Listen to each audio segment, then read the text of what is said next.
o, o sindicato é a base onde cada trabalhador se filia e pode ser constituído de um nível municipal, regional, estadual.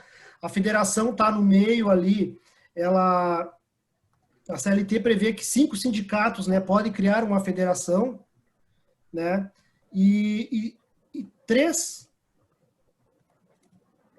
pode criar uma federação, e 5 sindicatos podem criar uma federação, e a confederação é uma estrutura prevista em lei que reúne as federações da mesma categoria, né?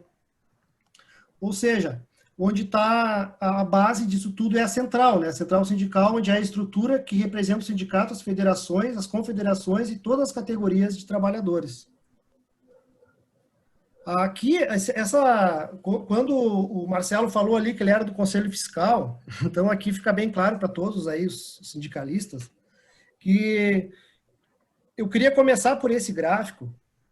Por quê? Porque a Assembleia Geral, ela decide tudo, a tomada de decisões da direção, que começa as decisões das direções, que depois passa para o Conselho Fiscal, né? Onde cabe ao Conselho Fiscal, né, fiscalizar todas as prestações de contas, mas quem vai decidir lá no final vai ser a Assembleia.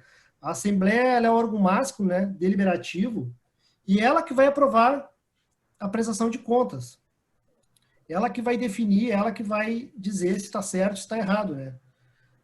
Então, é muito importante os sindicatos a presença do Conselho Fiscal. O Conselho Fiscal, às vezes, fica de lado, ele não se aproxima muito do sindicato, mas é muito, muito, muito importante ele estar junto, ele estar ali discutindo, debatendo, porque ele tem que validar as contas, ele tem que validar o orçamento, ele tem que validar o balanço para depois ir para a Assembleia Geral, né? E às vezes passa meio batido. Isso é muito importante, não deixar o Conselho Fiscal de fora, né?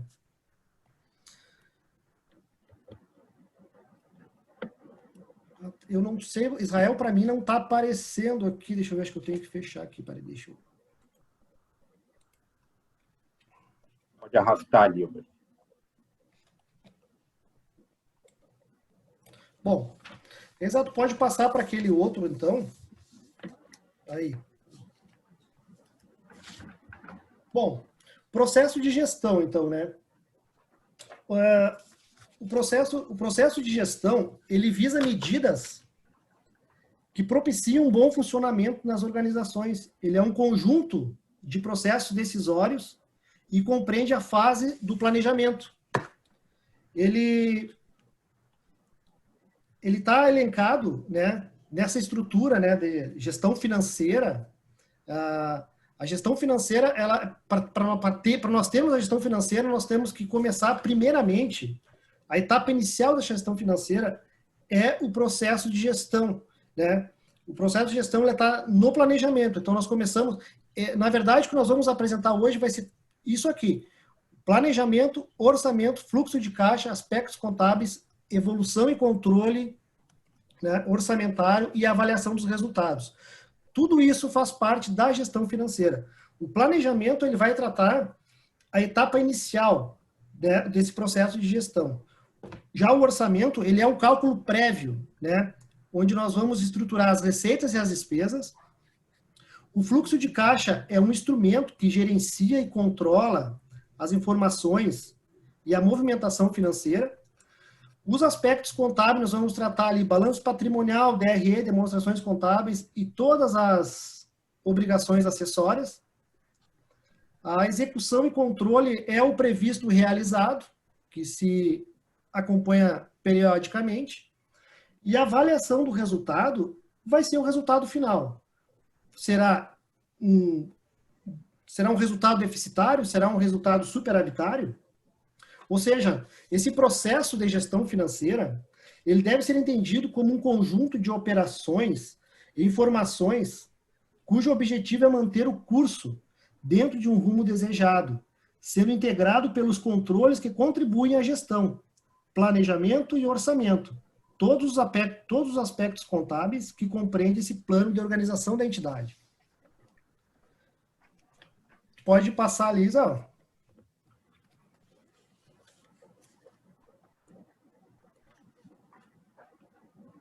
Bom, dentro do planejamento, o primeiro item, então, vamos tratar o planejamento. O planejamento, ele é uma etapa inicial do processo de gestão, onde a entidade sindical, ela formula suas estratégias sindicais, né? Dentro de uma visão específica de futuro. O planejamento ele é essencial para enxergar, trabalhar e enxergar o futuro, né? É a fase de que se definem as políticas, as diretrizes e os objetivos estratégicos, né? É um processo de reflexão que ele precede a ação. O planejamento é antes da ação e é dirigido para tomar decisões com vistas no futuro. O estratégio, no planejamento estratégico, se define a missão, os valores, né, que são os norteadores institucionais. Dali se estabelece metas, que são os pilares básicos dessa organização sindical, né? O plano de ação, né, são as ações que serão executadas para alcançar essas metas, mas para isso vai depender de recursos, e esses recursos têm que ser trabalhados dentro do orçamento, né? E ali dentro do orçamento, porque esses recursos eles são limitados, então a gente tem que ter uma previsão prévia, né, do que vai acontecer, e ali que vai ser, dentro desse orçamento, que vai ser controlado e analisado o seu devido tempo, né, para ver qual será o resultado esperado, né, se ele vai atender, né, às necessidades, né, institucionais no que estamos tratando. O planejamento, ele é a palavra-chave disso tudo. Falar em gestão sindical, gestão financeira, aqui nós estamos tratando basicamente da gestão financeira, não é o todo da gestão sindical. Mas a gestão financeira, ela parte dentro de um planejamento. O planejamento, o orçamento, a execução orçamentária, né, são ferramentas que dependem praticamente 100% da contabilidade. A contabilidade ela tem que estar correta, certa, e as informações ela tem que chegar precisa, né, para o diretor, para o sindicalista. Eu me vejo dentro de uma instituição que lá nós temos a contabilidade diária, ela é automática, mas eu acredito que os participantes aí que estão participando aí agora do curso, eu imagino que talvez muitos estejam no escritório contábil. E a contabilidade, estando no escritório contábil, como que chega essa informação tão rápida, né, a vocês, né, aos sindicalistas, que precisam dessas informações para tomar essas decisões?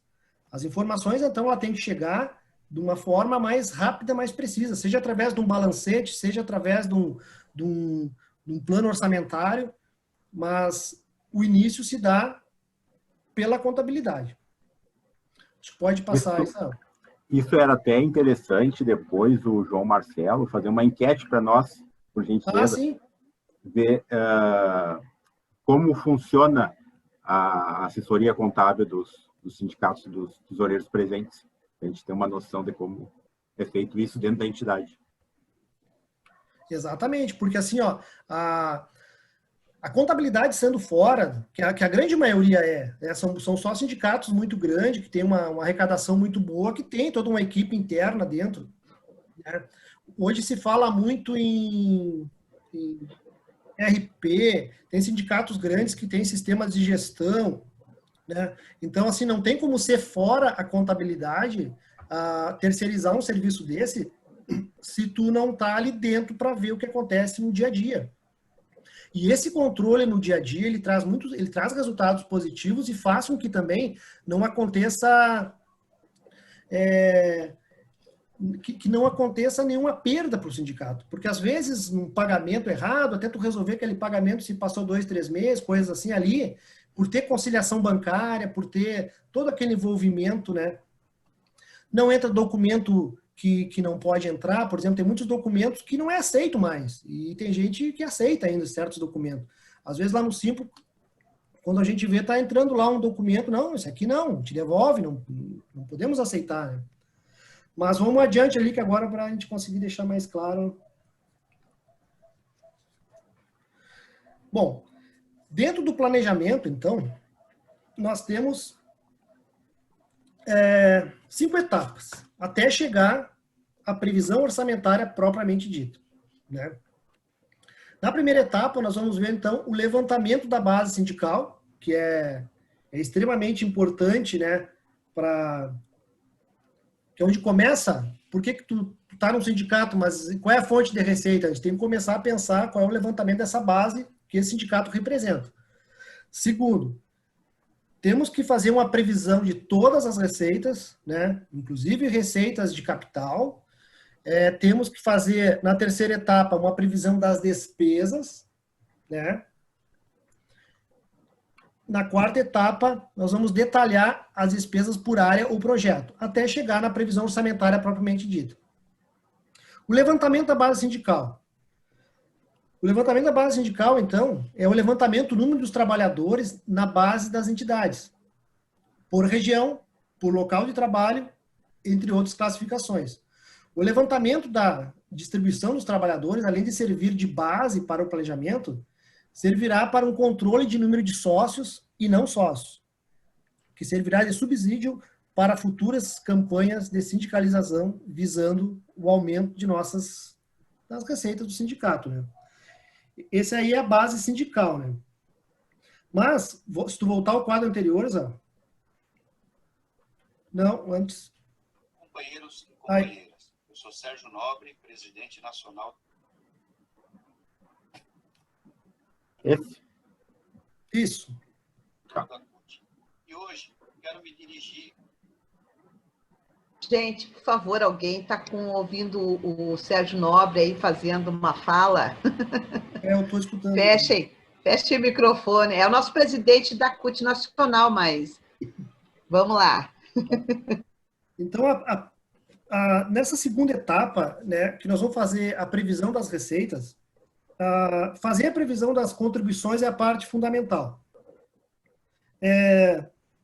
Ela serve para o sindicato ter claro qual será o seu potencial de arrecadação. Baseado nela, podemos planejar onde vão ser aplicados esses recursos.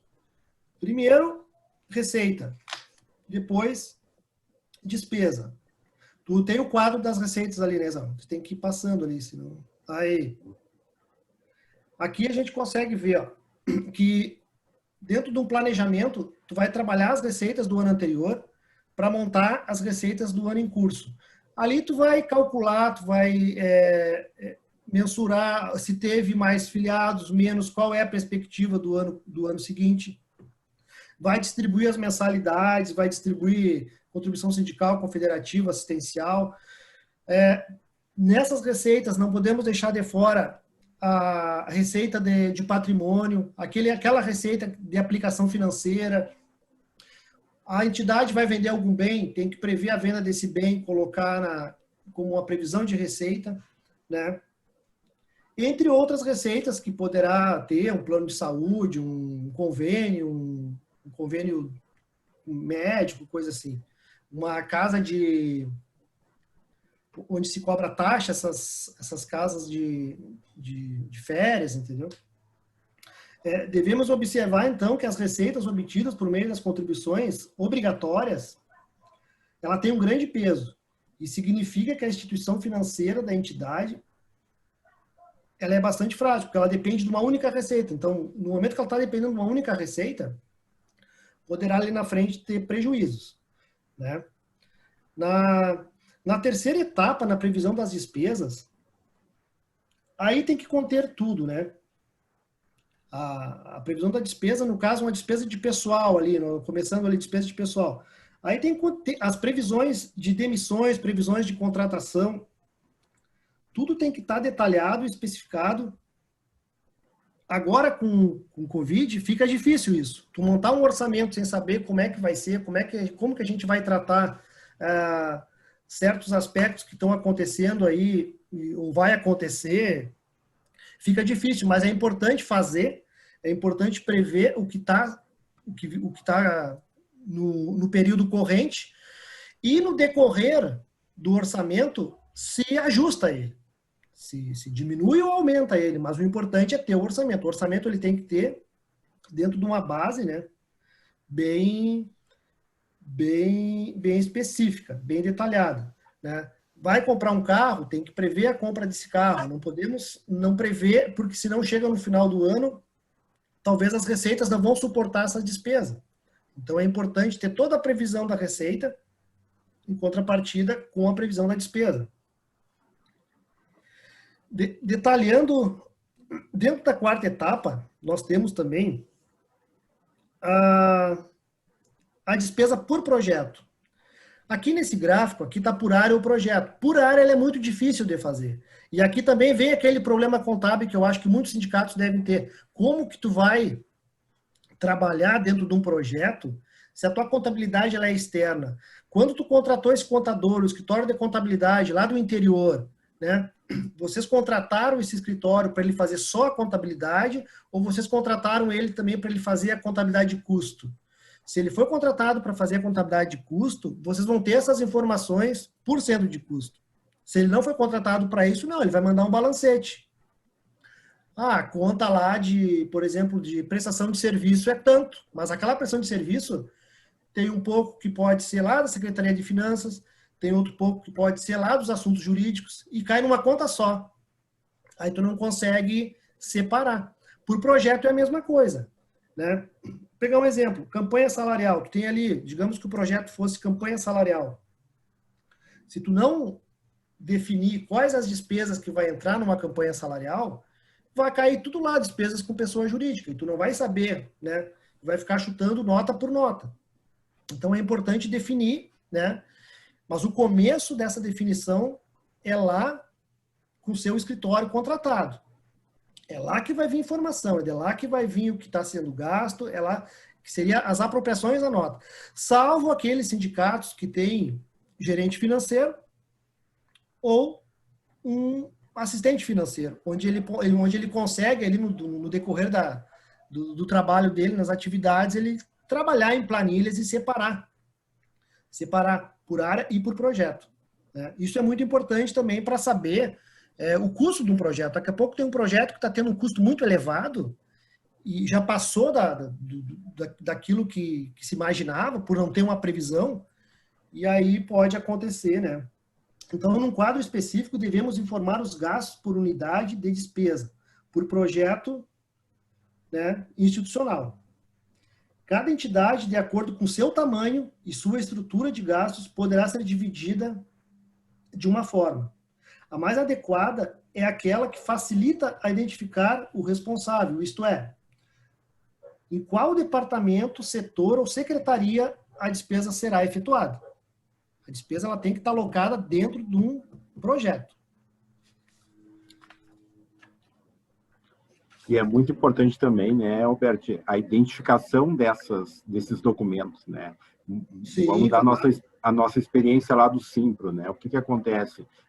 Sempre que chega uma nota fiscal rubricada por um diretor, ali já vem identificado para que projeto foi utilizado aquela despesa, aquele gasto. Entendeu? E isso, para nós ali do financeiro, da contabilidade, na hora de apropriar isso, já vai ser lançado conforme aquela rúbrica específica, né? Então, mas também isso tudo parte desse planejamento. Sim. Eu estou assim tentando, que eu não conheço bem o tamanho dos sindicatos que a gente está trabalhando agora, né? Mas assim, até para poder ajudar, mas depois, se os diretores aí, os tesoureiros tiverem dúvida, relatam para mim e para nós, para a gente poder ajudar, né? De que forma que poderia trabalhar, né? Ah, eu não tenho, a minha contabilidade é lá, não vem informação para mim, como que eu faço, né?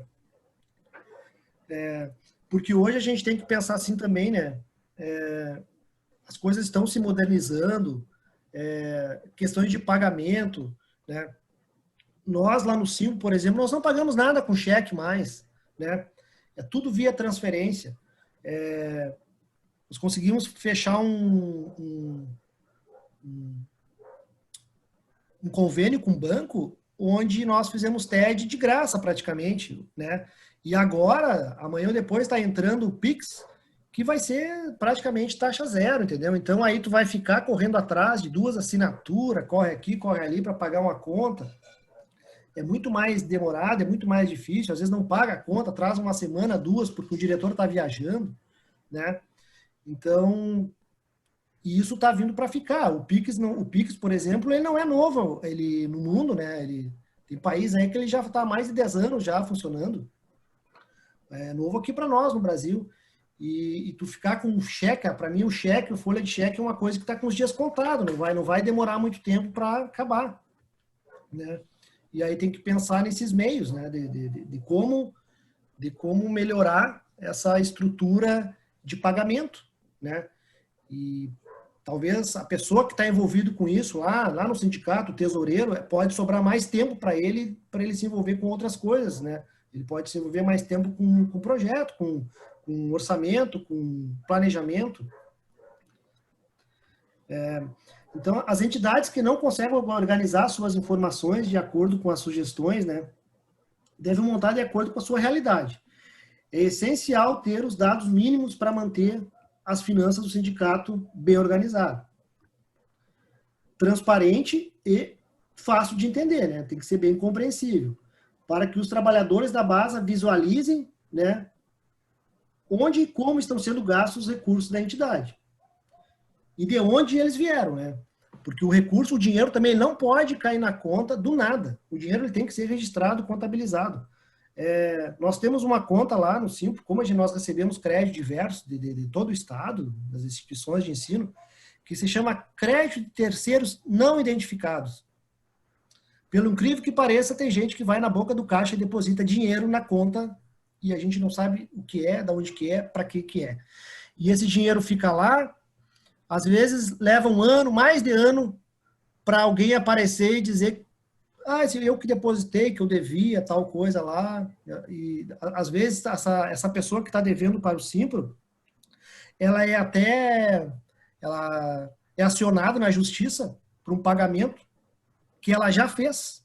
Só que ela fez o pagamento, foi na boca do caixa, depositou um dinheiro e nunca identificou. Aí lá no momento, lá na frente, depois que passou um ano, mas eu fiz esse pagamento. Ela vai lá, acha o recibo, prova, e aí se resolve. Então, o dinheiro não pode vir do nada, ele tem que ter uma origem, né? E na quinta etapa agora, então, nós temos, resumindo ali, né? Nós temos o levantamento realizado nas etapas anteriores. Tudo aquilo que nós realizamos na etapa anterior, né? Montamos a previsão orçamentária. Essa previsão orçamentária, ela vai ter de um lado, então, as contribuições, todas as formas de receita, do outro lado, as despesas, todas as formas de despesa que envolve resultado, né? Que envolve o resultado. Tem despesas que não envolvem o resultado, mas deverá estar apropriada também, porque são despesas, porque vai impactar no caixa. Que depois, agora, na sequência, nós vamos ver fluxo de caixa, e essa despesa ela impacta muito no fluxo de caixa, porque se tu orçou uma despesa, por exemplo, de pessoal menor, e no decorrer do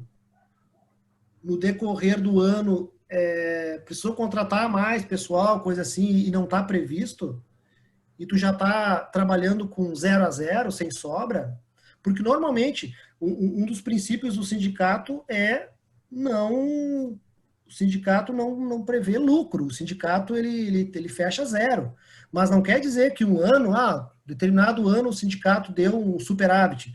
Aquele superávit vai para o patrimônio, aquele superávit incorpora as aplicações do sindicato, uma aplicação de capital, porque a própria aplicação vai gerar renda, vai gerar receita para o sindicato, né? Mas se é um sindicato que está estrangulado, ele sobrevive daquilo que ganha. Se ele ganha 1.000, ele gasta 1.000. Se ele ganha 2.000, ele gasta 2.000. Aí é muito perigoso. Não tem reserva, né? Aí tendo que procurar recursos em bancos. E quando se procura recursos em bancos, tem o juro que tu vai pagar no banco. E esse juro tem que estar apropriado aí como despesa, vai pagar juro. Ah, vou no banco pegar um empréstimo de 50 mil, vou pagar juro. Esse juro tem que estar apropriado no orçamento, às vezes as pessoas não colocam. Às vezes, se tu não colocar esse juro, por exemplo, dentro da despesa, lá no final, quando tu encerrar o orçamento, vai estar negativo, vai dar um déficit porque tu esqueceu de colocar o juro, né? Nesta quinta etapa, então, aqui seria a estrutura do orçamento, ela não é bem nesse modelo. Eu não quis pegar nem o modelo do Simpro lá, porque ele, para não divulgar as informações, até por sigilo, assim, das informações que nós temos, assim, mas assim, a estrutura orçamentária, para quem não conhece, aqui ela está contribuições e despesa. Na verdade, nós temos a contribuição, nós temos as receitas e a despesa logo abaixo. E ela é determinada, ela é montada num primeiro momento, que vai se chamar a previsão orçamentária para o ano seguinte. Essa previsão orçamentária, ela é construída com base naquilo que já passou, né? Tu não constrói, tu constrói a previsão orçamentária de duas formas: naquilo que já passou e naquilo que virá, né? De novo, aquilo que já passou é o histórico. Não, os funcionários não vamos mexer, vai continuar a mesma base de funcionários. Se repete, corrige, se calcula o dissídio desses funcionários, né? Nas despesas se coloca ali uma inflação, né? Ah, tem uma atividade nova, vamos fazer uns investimentos em manutenção, em obra, compras de equipamentos de enfermagem. Isso é novo? Entra novo no orçamento. Depois dessa peça montada da previsão orçamentária, talvez o mais importante do que montar a peça orçamentária é acompanhar ela. Acompanhar ela mensalmente. Todo mês temos que acompanhar essa peça orçamentária de acordo com aquilo que acontece na contabilidade. Aí é que é o grande problema. Porque assim, ó, a contabilidade que é o norteador, é a contabilidade que carrega a previsão orçamentária.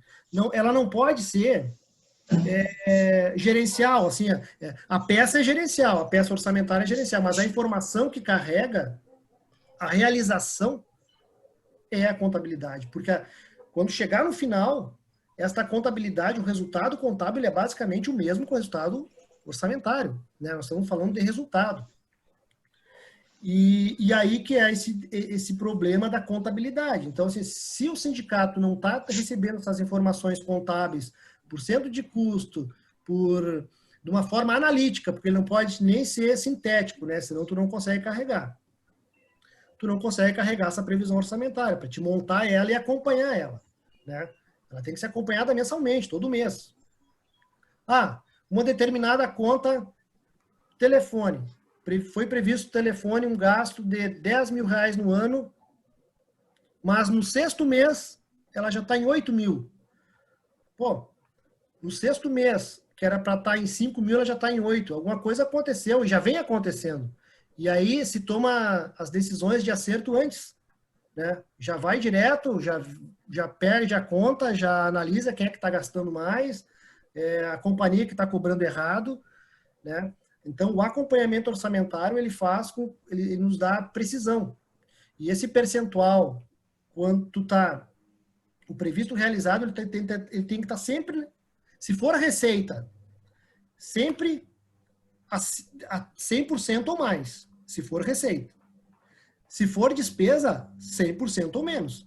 Porque se tu tiver uma receita, eu tenho uma estimativa de receita de contribuição, de mensalidade, no ano de 20 mil reais. No ano não, no mês, de 20 mil reais. E eu recebi 22 mil, bom, passou de 100%, ótimo, não tem problema, tá bom. Mas se for uma despesa, que nem o telefone. Meu telefone, para 6 meses, eu tinha estimado 5 mil e está dando 8. Aí tá perigoso, né? Então tem que se avaliar em percentuais para ver o que está dando mais, o que está dando menos. E através de uma previsão orçamentária e de uma previsão orçamentária e da realização orçamentária, esse acompanhamento da realização orçamentária, que nós vamos conseguir trabalhar o nosso fluxo de caixa. Porque o fluxo de caixa, tu monta ele depois que tu montar essa peça orçamentária, essa previsão orçamentária. A previsão orçamentária vai dizer o que tu vai gastar a partir de determinado período. Normalmente, esse período é o começo do ano até o final do ano. Agora, tem muitos sindicatos por aí, muitas entidades por aí que já estão trabalhando no seu orçamento de 2021. Então, se estrutura, né, essa peça orçamentária para te trabalhar o teu fluxo de caixa. No momento que tu lançar lá no teu fluxo de caixa o teu saldo inicial de caixa, né, tu vai conseguir identificar quais são os meses que tu vai ter deficiência ou sobra, né? Aquele mês de deficiência, talvez tu pegue aquela conta e joga lá para frente, não paga o carro. Ah, por exemplo, eu tenho uma deficiência de caixa no mês de fevereiro, mas está no meu orçamento que eu vou comprar um carro, então eu não compro em fevereiro, compra em março, abril. Senão, se tu comprar, tu vai usar o teu limite de banco, tu vai usar as tuas reservas que tu tem e, se brincar, vai pagar juro. Então, tem que ter todo esse cuidado. Eu acho que agora no fluxo de caixa a gente consegue... Bom, aqui o fluxo de caixa. O fluxo de caixa, então, ele é um instrumento gerencial, talvez uma das peças mais importantes assim, para se controlar. Ele é muito parecido com a previsão orçamentária, tanto é que é dali que ele se constrói. Mas ele é um instrumento gerencial de controle que informa todas as movimentações financeiras, entrada e saída de valores. Ele pode ser diário, ele pode ser semanal, ele pode ser mensal. Ele é composto de dados obtidos dos controles do contas a pagar e do contas a receber. Também é outra dúvida. Como eu estou falando aqui, nós temos no Simples, por exemplo, um setor de contas a pagar e de contas a receber. Os relatórios são mais precisos e nós temos os relatórios... Agora eu estou ouvindo. Tinha que ligar a internet. Tinha que ligar para o Juan aí. Posso continuar? Tá, Mago. Posso continuar? Sim, fechei o áudio. Ah, tá. É Então, que às vezes alguém bate no celular e desativa. Esse fluxo de caixa, então, ele pode ser diário, semanal ou mensal. Ele é composto com dados obtidos do contas a pagar e do contas a receber. Se tu não tem um departamento interno que tem contas a pagar e contas a receber, tu vai ter que pedir para o contador. Vai ter que pegar o balancete, é de lá que tu vai tirar a informação. É de lá que tu vai tirar a informação. O balancete que vem da contabilidade, aquele balancete mensal, eu acho que é o documento mais importante para uma entidade sindical que não tem um gerente financeiro contratado, um assistente financeiro, um contas a pagar, um contas a receber. Porque ele vai dizer tudo o que tu precisa. Então, os saldos de aplicações financeiras tem que constar no fluxo de caixa e todos os demais elementos que representam a movimentação financeira da entidade. Caixa, banco, aplicações, tudo. Sua grande utilidade é a possibilidade, então, a identificação das sobras ou a falta de caixa em determinado período, permitindo ao gestor financeiro planejar a melhor ação futura e acompanhar o desempenho. Ele pode jogar a aquisição do bem lá para frente ou nem comprar. Em organização é recomendável que o período de acompanhamento seja diário. Entretanto, dependendo da movimentação financeira, pode ser semanal ou mensal, né? Quais são as vantagens de um fluxo de caixa? Para aí, já pode voltar ali. Desculpa. Aí. Quais são as vantagens, então, de um fluxo de caixa? Eu vou tentar explicar quais são as vantagens. A manutenção do controle do fluxo de caixa, ele tem como vantagem planejar e controlar todas as entradas em um determinado período. Ele avalia se as arrecadações presentes são suficientes para cobrir o desembolso futuro, né? Ele auxilia a gestão na tomada de decisão antecipada sobre a falta ou a sobra de dinheiro. Tu já lançou teu fluxo de caixa, tu já tá vendo. Daqui a 3 meses, que nem esse quadro que tá aqui, ó. Esse quadro que nós estamos apresentando, ele está prevendo que em abril tu vai ter uma deficiência de caixa de 5 mil, né? vamos imaginar, aqui nós não conseguimos fazer todo, foi muito rápido, nós começamos a montar o material, mas assim, vamos imaginar que nós tivéssemos projetado esse fluxo de caixa até o final do ano. Aqui é 5 mil, o déficit desse fluxo de caixa. Mas no mês seguinte, se a gente analisar que se ele baixou de 150 mil para 125, de 125 para 55, de 55 para 5, já dá para ver que no próximo mês, embora tu não tenha pronto o fluxo de caixa, que a tendência dele é continuar caindo. Então, dentro das vantagens do teu fluxo de caixa, tu consegue prever, tu consegue enxergar o que está acontecendo e já sinaliza 4 meses antes. Já chega lá para o gestor, para o diretor, olha, em abril nós temos sem dinheiro, como é que vai ser? Vamos no banco pegar dinheiro, vamos cortar certas despesas, tu já consegue identificar tudo, né? Esse fluxo de caixa, ele pode verificar se a entidade está trabalhando com aperto ou com folga financeira. Ele verifica se o recurso financeiro próprio dele, das arrecadações, são suficientes para a manutenção da entidade em determinado período. E ele avalia a capacidade de pagamento e também de assumir compromissos. Né? A implementação do fluxo de caixa é uma tarefa, ela não é muito complexa. Se a gente vê esses itens que a gente está olhando aqui, isso aqui é uma tabela do Excel. Né? Ela não tem muita complexidade. Mas a manutenção requer que os dados sejam confiáveis.